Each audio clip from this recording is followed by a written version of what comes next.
first gave this talk in the fall of 2020. And because we were also dealing with some turbulent times then. Who knew how much worse it could get, right? But at the time, it seemed pretty bad, and we were pretty upset about it. And so when Susie and I were talking about what should I talk about today, this was one of the things that came to mind. And so if it starts looking familiar, you were probably at the conference I gave it to in October or November of 2020. But I have updated it, so there's new stuff, and you can think about more things in this one. So let's go. Engaging in turbulent times, change, fear, limits, all of those things that happen to us when we're in upheaval. How do we get through that? How do we get through that? Well, I'm going to share with you some of my experience of getting through it and some of the things that have worked for me over my life.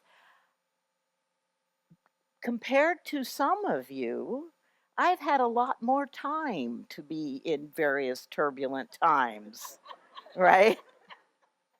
There might be some one or two people in the room who've also had that much time, but I think I'm kind of, ahead of the pack. So I do have some experience with this, and we'll move on. So when the recommendations came out that we needed to stay safe and stay home and not, everyone should go working remote, and I had actually a contract for a wonderful Agile Fluency game workshop where I was going to work with a bunch of teams, and they were going to play the game, and then they were going to lose, and then they were going to play the game again from what they learned from losing, and then we were going to apply it to their work, and it was going to be great. 10 days before, no more workshop. And for every 6 months, for several years after, I would write to my contact person and say, I've still got this purchase order. What do you want us to do with it? Is it, and they'd say, oh, no, just keep it. Finally, in the fall of 2023, I gave that workshop. They said, no, just hang on to it. So I did, and things seemed to get a little better, right? But in 2020, I was kind of stunned by this development because my work is all about connections with humans, connections with leaders, connections with teams, talking to people about how to do things better. I by that time we had formed the Agile Fluency Project business, James Shore and I, and we were already found that doing online training programs allowed us to serve people all over the world in the same cohort groups. And that was really wonderful. And so it's like, well, we've learned some things about doing this. How much of this can we apply? But the idea of doing everything that I needed to do from home, from in my little office in my house, was a bit daunting for me. And I wondered, will I still be able to connect with people in the same way? Will they feel a connection with me in the same way? What's going to happen to this? How are we going to, I was changing in-person events to remote calls. I was doing all of that busy work stuff, watering my plants more than they probably needed it, things like that. And so I had to reflect on if my work is about connection, what does that mean? What does that mean in this time when all our assumptions are up in the air about that? Do teams need to be together? Do they not need to be together? All the questions that were on our mind. So I realized that what I had to change was me. I couldn't do anything about what was out there.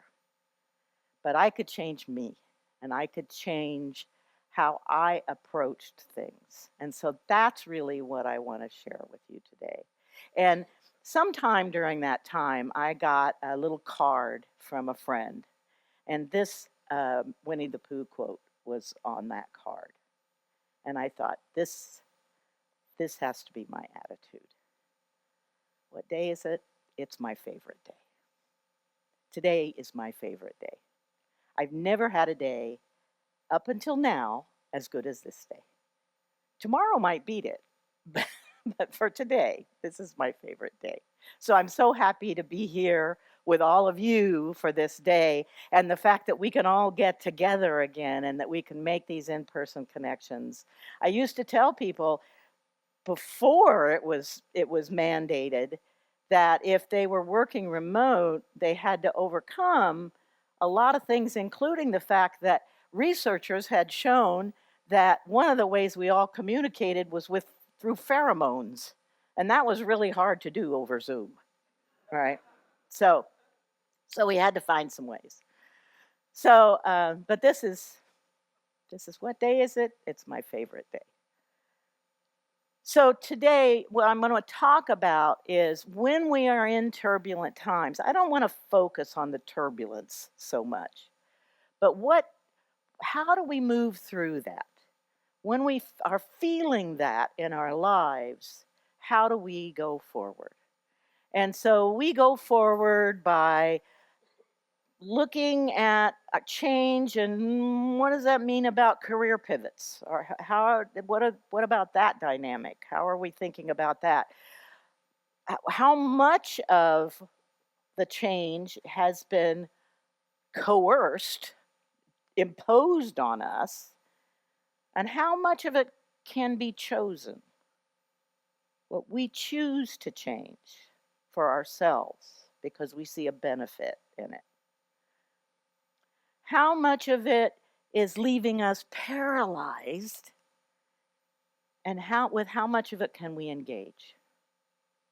So that's what we want to be looking at, those dynamics today. And through this conference, which choices are we making, and where can we make choices, which isn't everywhere, but how can we deal with those places that are imposed, where the change, the turbulence is imposed on us, and make a different move than maybe we've made before. Think about things in a new way. So, do you remember that there was a Chinese curse? I don't know if it was really Chinese, and I don't want to offend anybody here who's Chinese by assigning it to that, but how I learned about it was that it was a Chinese curse. May you live in interesting times.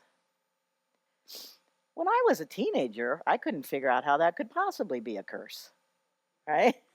That sounded like a blessing to me. Oh, we're going to live in interesting times, right? My dad, not so much. He had served in World War II, and he knew that interesting times weren't always the best times to be in. But we are living in turbulent times. They are not only interesting, we are in a royal. I mean, when I speak that word turbulent and I think about the picture that comes to mind, it's like whitewater. People have talked about that organizations are now in whitewater, permanent change. We just have to learn to navigate it. We just have to learn to be resilient in it.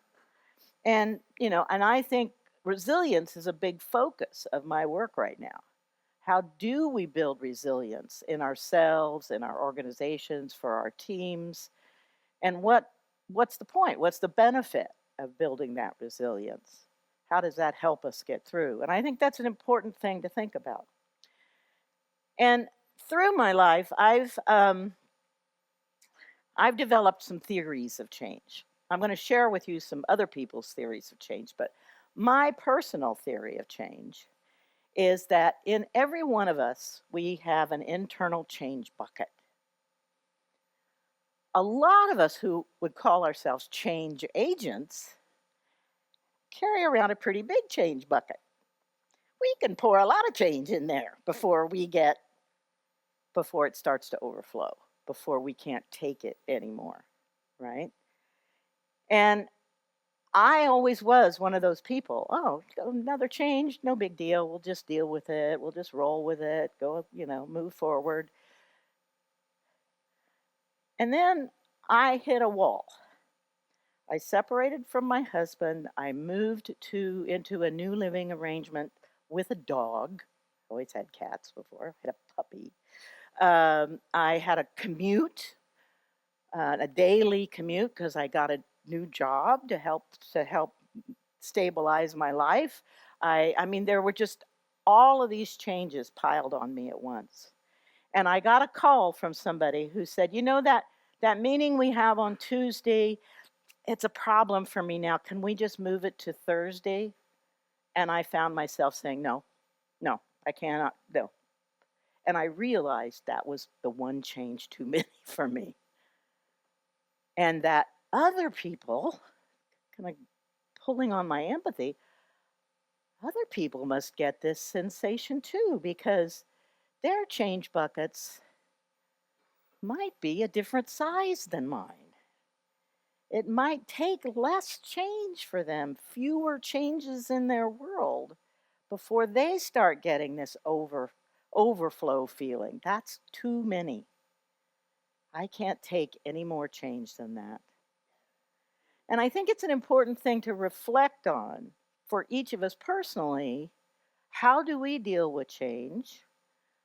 How, where is our capacity for taking on new things?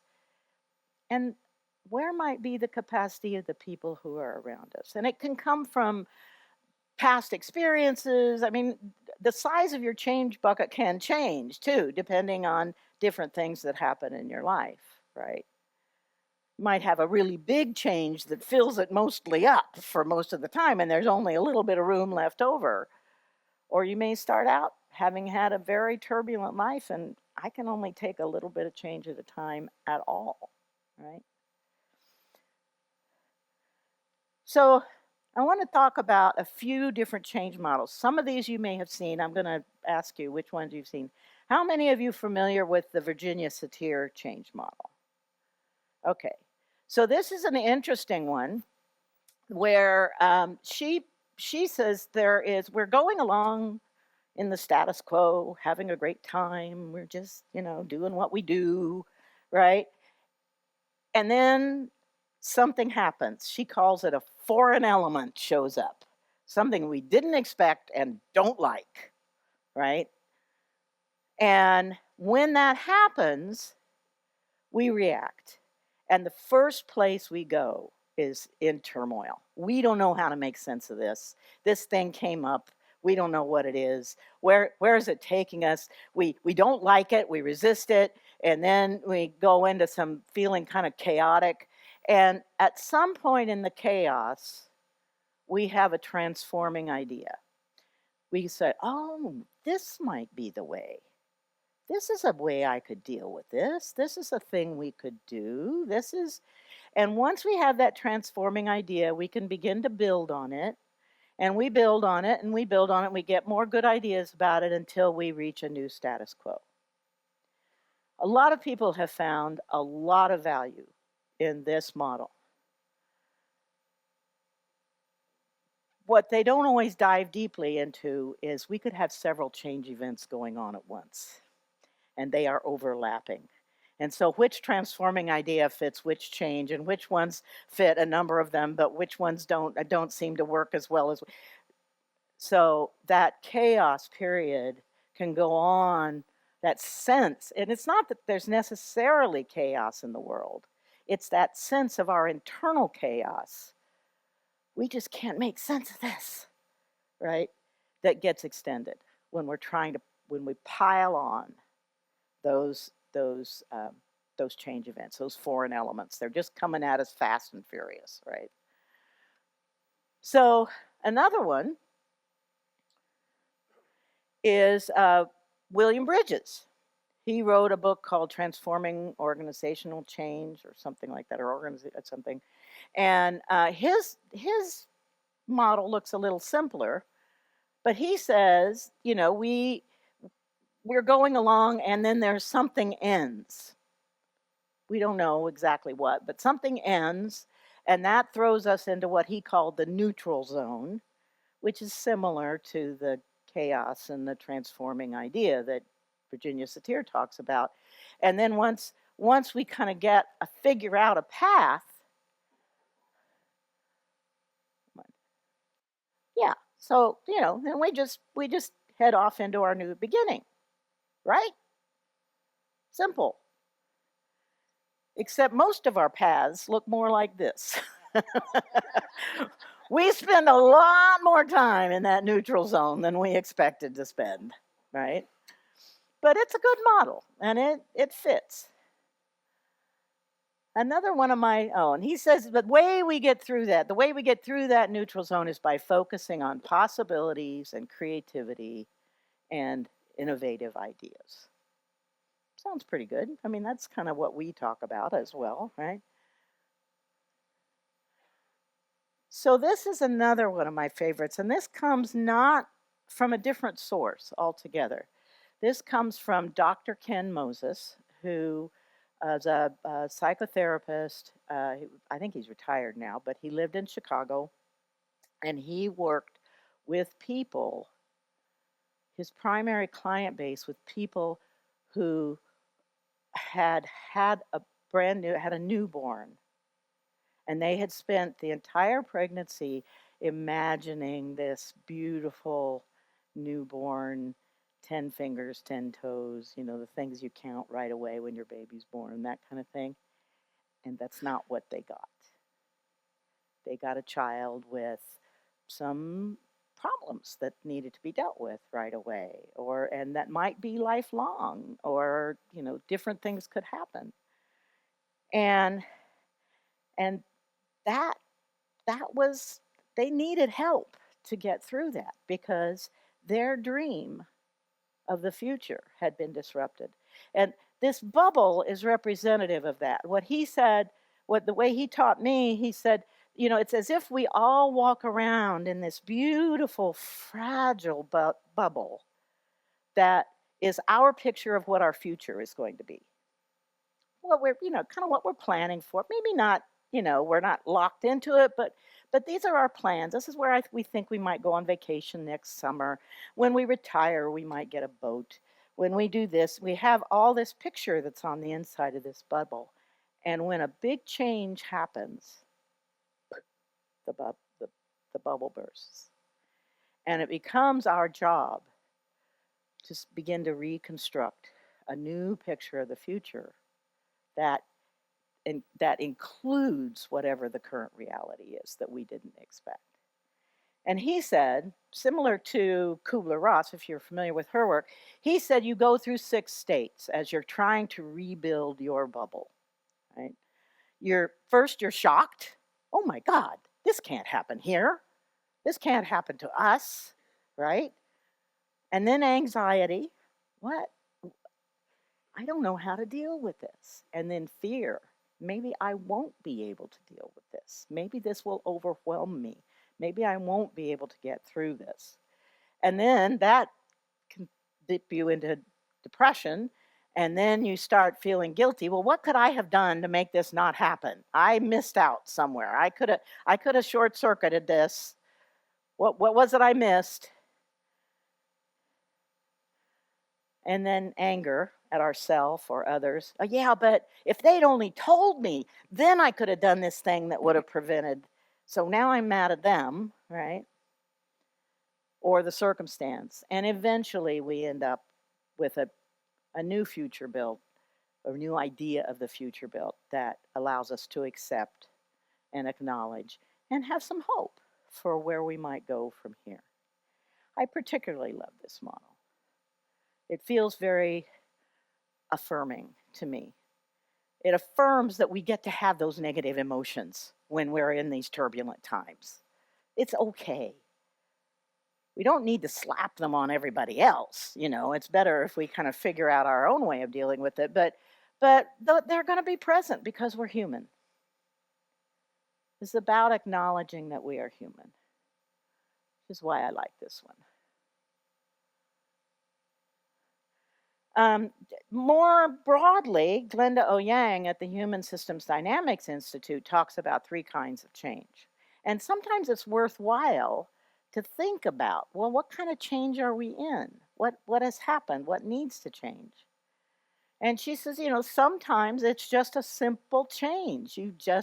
Something happened, where we go to the retrospective, we figure out what happened, we decide what we want to do differently, and we do it one step. It's great, right? That can happen. But not always. And sometimes we can see a path, but it's a couple of steps. But we know what those steps are, right? Snowden might call this complicated. There are a couple of steps to the way through this, right?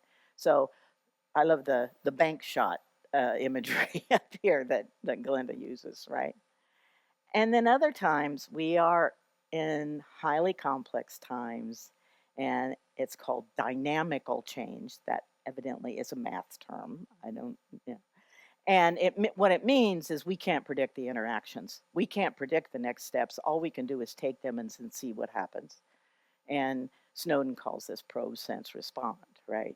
We got to try something, see what happens, And that also fits kind of in for chaos as well.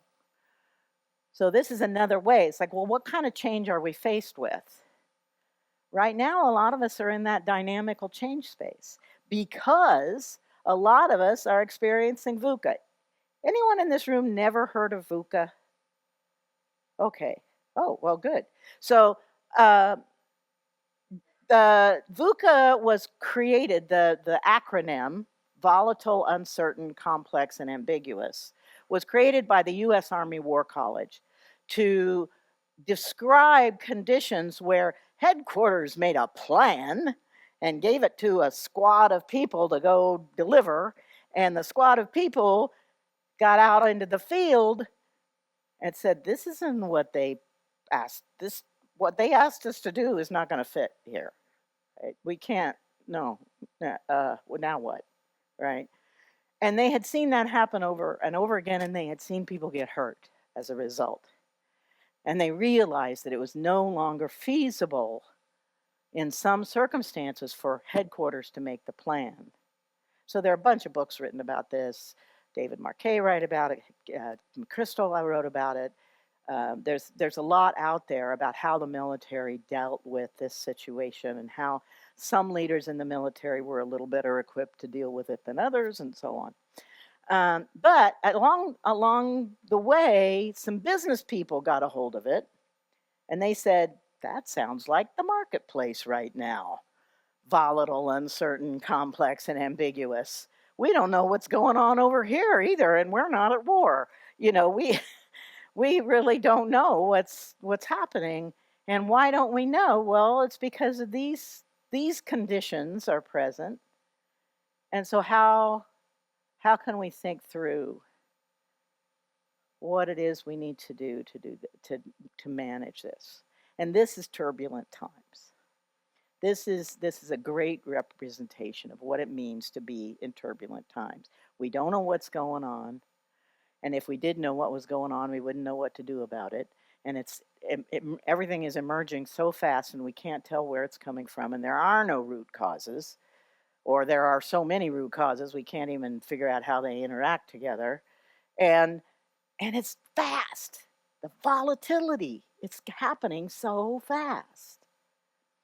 So that's what we're dealing with. So now let's talk about some possible ways to engage with this. So this is a model. How many of you have heard of the SWOT model? Strengths, weaknesses, opportunities, threats, right? Yeah, that's a very common one.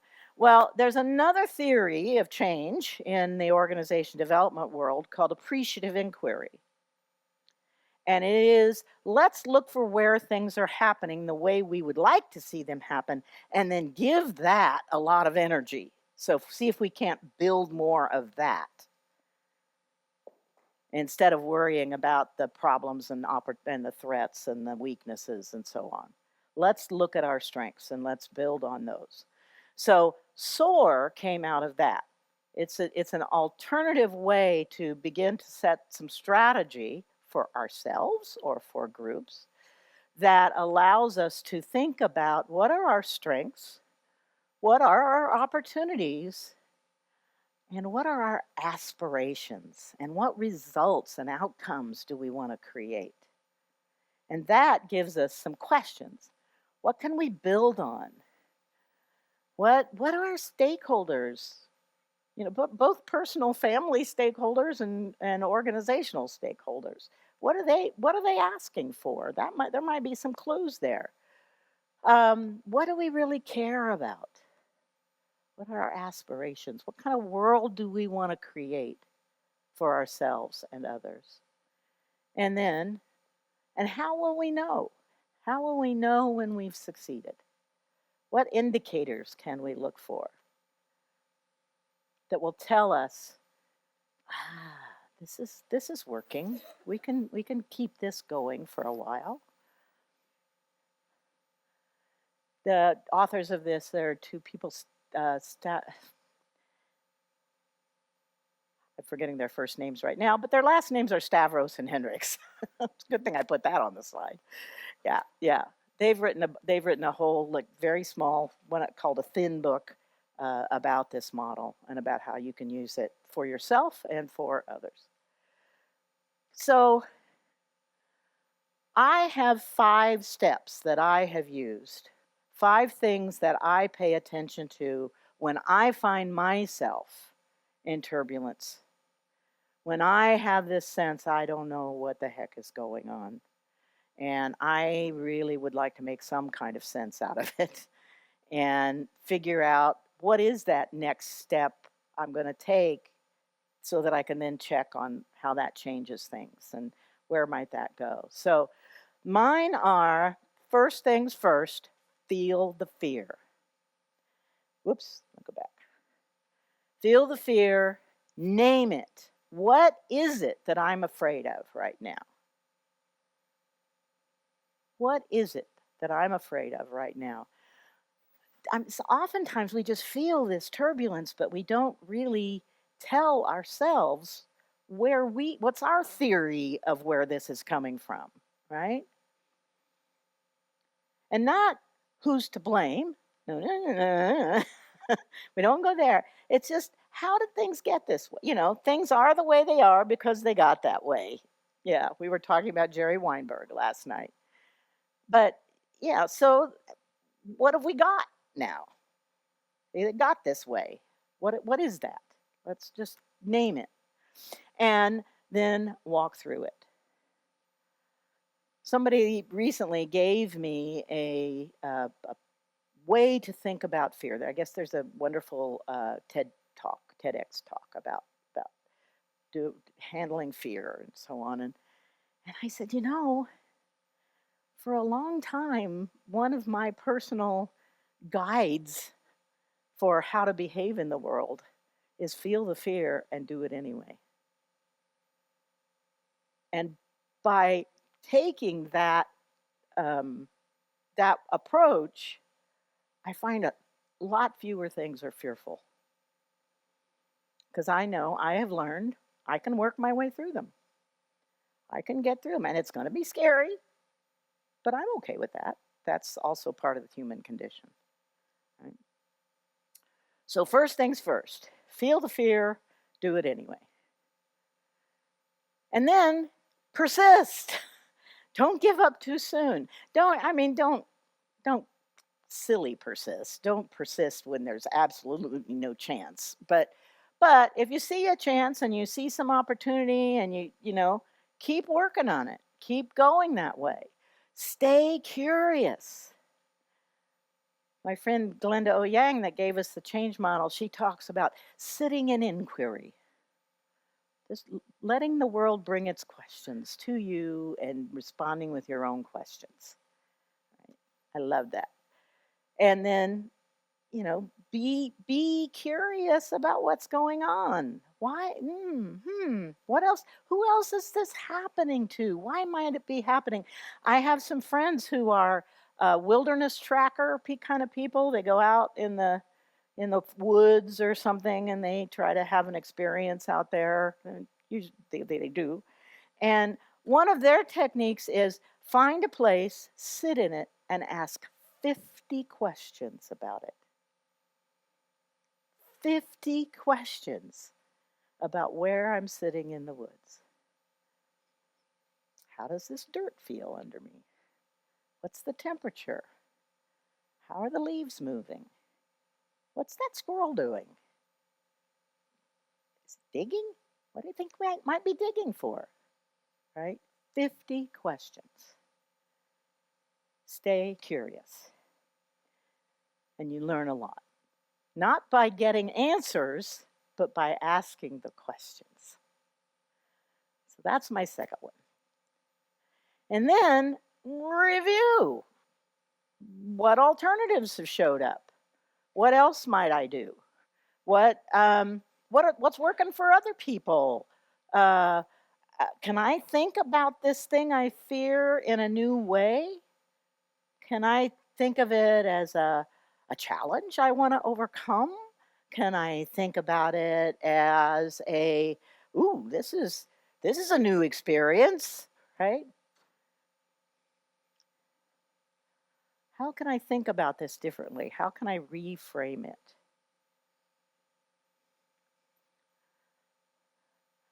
Laugh. Find the fun in it. Find the fun in it. This is your favorite day, right? There's all kinds of things to laugh about. Even in the saddest times, we can find gallows humor, dad jokes. Where is Nigel right now? Yeah. I mean, they can be terrible things that we are laughing at. But the very act of laughing, physiologically, the very act of laughing oxygenates our brains, helps us to learn better, helps us to pay attention better, right? So if you don't do it because you think things are funny, if you don't do it because there's joy in the moment, do it because if you start laughing, other people will laugh too, and all of your brains will get more oxygen, right? It's a strategy. Think of it that way. Not one of those touchy-feely things that Diana talks about. Not the woo-woo stuff. No, this is hard, practical business. Laughing. Yes. Right. And then finally, learn. Look around. What is out there? What are you curious about? What are the options?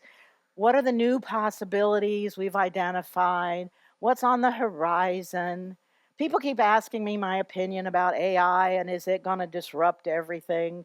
And it's sort of like, well, when I think about all the other technological advancements, I can see a pattern. I mean, if I think of AI as sort of an analogous equivalent to the iPod, thank God I'm not still dealing with that wheel, right? All these technologies, they evolve and they get the rough edges kind of shaved off so that it fits for humans better, right?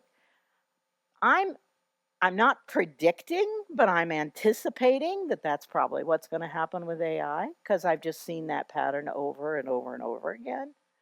So I'm not as fearful. I was fearful of it at first because I had some really bad experiences with people publishing things that presumably were quotes from me that I never said, but their AI had given to them and made up, right? I was the victim of some of those hallucinations, and I did not like that, and I was very fearful about what AI was going to do to my reputation and my career. But over time, I've been able to reframe that and say, it's just another technology, and we're going to deal with it the way humans always deal with technology, right? We figure it out. So I think that adaptive planning, one of the tenets of Agile, adaptive planning, is an important skill to have. And I spent several months last summer and several months this summer with big periods of time when I didn't know what was going to happen next. And I made my choice at the last responsible moment, right? I kept my options open and, and made my choices adaptively, given all the information I could get at that last responsible moment. And it was great. I just, as I told some folks, I just fell into the arms of my Agile community, and you all in numerous locations took care of me, gave me ideas for things I might do, places I might go, things I could, some people found me work even, paid work while I was kind of wandering around Europe. I mean, all kinds of surprising things happened both last summer and this summer. And I'm beginning to think that maybe I can't expect that always, but I can look at that pattern and say there's a high probability that wherever I go, I will find friends who will be helpful. This is me at the Viking Museum in Roskilde, Denmark. Oops, and I've got the tiller, and I'm sailing my Viking ship through the storm, and Per was there with me. I did a good job cropping this picture, didn't I?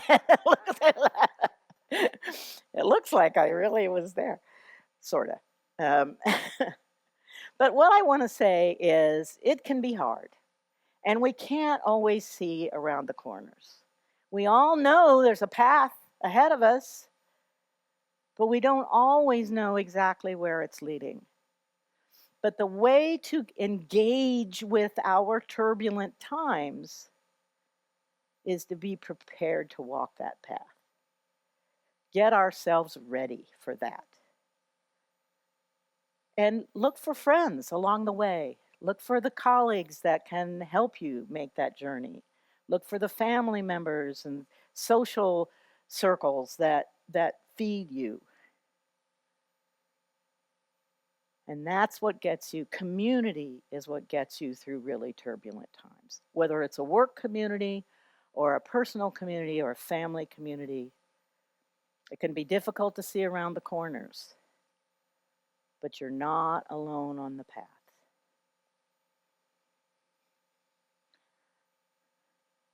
So I have a couple of questions for you. If you want to take a picture of this, you can get your phones out and consider these. I'm not asking for answers right now. I'm only asking for the inquiry. Sit with these questions for a while. Sit with these questions for a while. See where it takes you.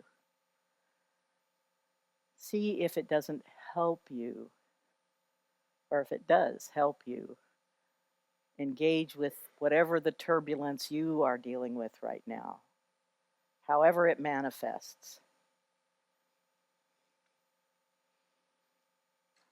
It will make us better in our work as well as better human beings the more we can do this.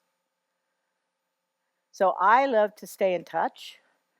So the QR code would help you sign up for my newsletter. The reason I want you to sign up for my newsletter is that it comes out only once a month, and every month it says, where am I going to be next? My virtual assistant has this section she calls, where in the world is Diana? So I feel like I should wear a striped shirt all the time. And so if I'm coming to someplace near you and I haven't contacted you first, get in touch with me on LinkedIn and say, hey, I see you're coming to Leipzig. This just happened to me last week. I see you're coming to Leipzig. Maybe we can get together for dinner. And I was like, yes, that'd be great. So this is all my contact information. These are some places that I know I'm going to be soon. And one virtual one that anyone can attend, which is the first ever in more than 10 years liftoff team chartering workshop. That'll be a 2 half-day virtual workshop in November. So if you're interested in that, that's this book. And yeah, and that's coming up. I will be in Romania. If any of you have friends who are in Romania, that'll be an opportunity to get together in person. And Nigel mentioned a few books.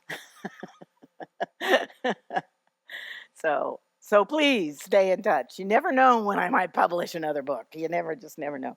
And it will be, whenever I publish another book, it will be with a new co-authors, because that brings joy to my life. That's one of the things I have a great time working with. So thank you.